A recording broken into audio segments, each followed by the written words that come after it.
साई बाबा ट्रस्टमुळे दररोज 200 किलो गॅसची बचत. सौर यंत्रणेद्वारे दररोज 40,000 भाविकांसाठी भोजन शिजवले जाते. सरकारने याला एक अद्वितीय मॉडेल म्हटले आहे. इराण-इस्रायल संघर्षामुळे जगभरातील इंधन पुरवठ्यावर दबाव येण्याची शक्यता आहे.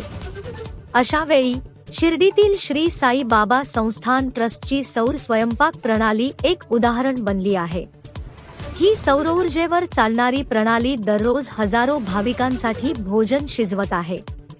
ही सौर यंत्रणा दररोज अंदाजे 2000 किलो अन्न शिजवते, जे सुमारे 40,000 भाविकांसाठी पुरेसे आहे.